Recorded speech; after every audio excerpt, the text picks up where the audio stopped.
the halls of equal justice. In the heart of a bustling city where the pace of life never seems to slow down, there exists a place where the clamor of the world is silenced by the rap of a gavel. This is the courtroom of Judge Ebony K. Williams.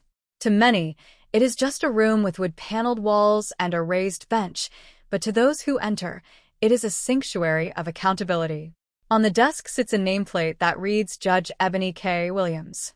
For the woman sitting behind it, that nameplate represents a lifetime of dedication to the law. Judge Ebony often tells those who stand before her that the only thing that matters in this particular courtroom is how she sees the facts. She is a woman who carries her history with pride, a blend of North Carolina roots and Louisiana heritage, seasoned with a bit of West Coast cool and a sharp New York edge. She views equal justice as the cornerstone of the country, a practice rooted in freedom and integrity. Her journey to the bench was fueled by a desire to be a voice for the voiceless and to ensure that people from every sector of life, regardless of their background, find a fair hearing. On this particular morning, the air in the courtroom is thick with the scent of old paper and the quiet hum of the air conditioner. The first case on the docket involves a dispute over a milestone celebration turned sour. Lillian Winward, a woman who carries herself with a certain refined air, stands as the plaintiff. Opposite her is Benson Sanchez, a man who appears quite comfortable in his own skin, joined by his witness, Raina Kumar. The bailiff, a man named Elijah, confirms that the witness has been sworn in. Judge Ebony leans forward, her eyes scanning the room. She asks Lillian to explain why they are in court. Lillian begins by stating that she is suing Benson Sanchez for negligence in the amount of $850. This sum, she explains, represents the cost of what was supposed to be a traumatizing experience during her 50th birthday celebration.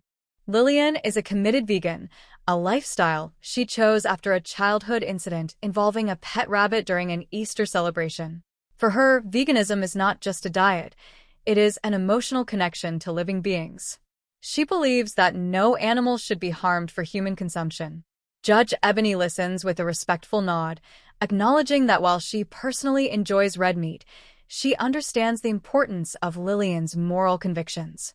The conflict began when Lillian organized a gathering in a 6-bedroom cottage in Rockland, Maine.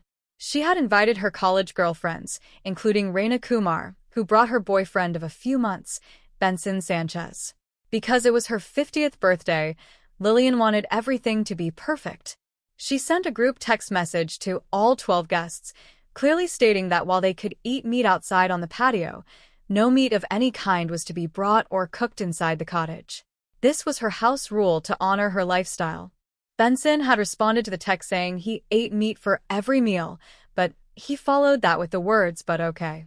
To the court, those 2 words signified an agreement. However, once the group arrived at the idyllic Maine cottage, the agreement began to crumble. Judge Ebony reviews the evidence, including a photograph displayed on the screen. It shows a large pot inside the cottage kitchen.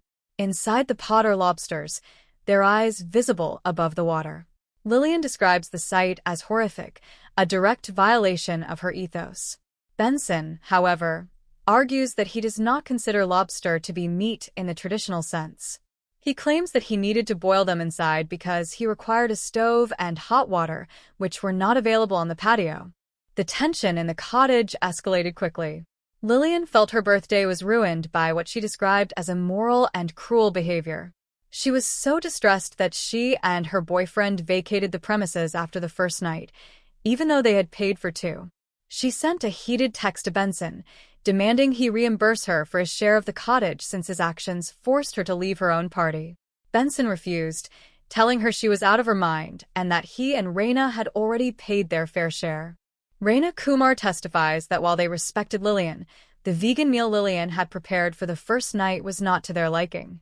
She admits they prefer to eat meat and felt the rules were too restrictive.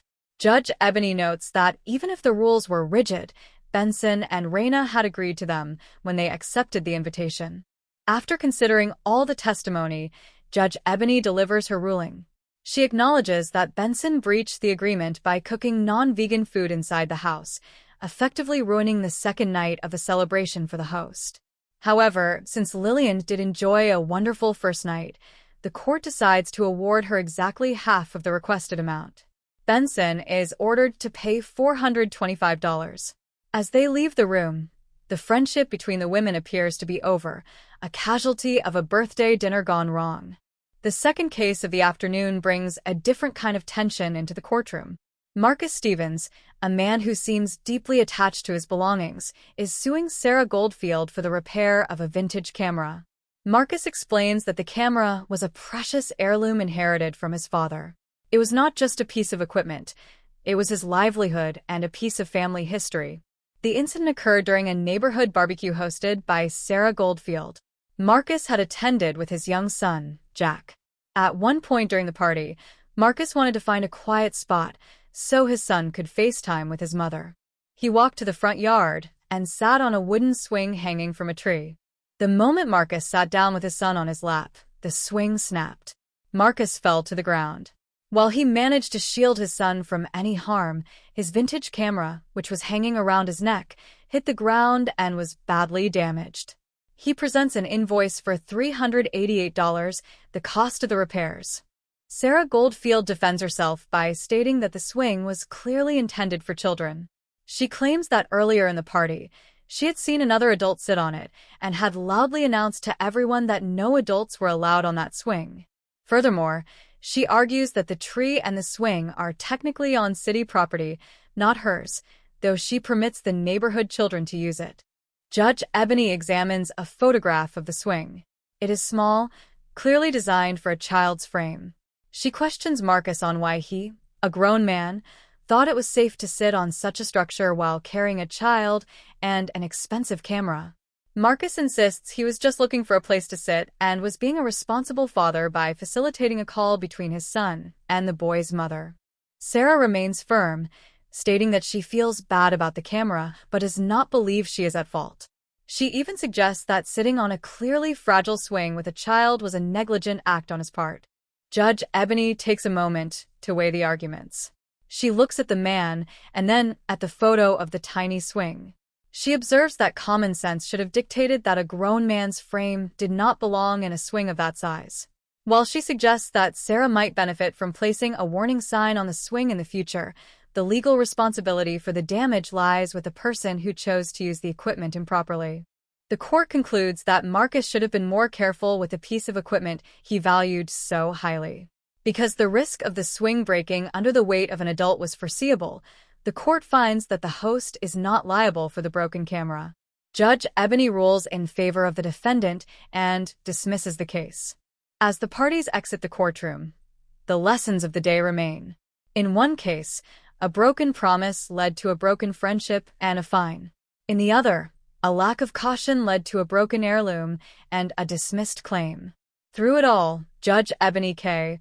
Williams remains the steady hand, ensuring that every story is heard and every action is accounted for in the name of equal justice.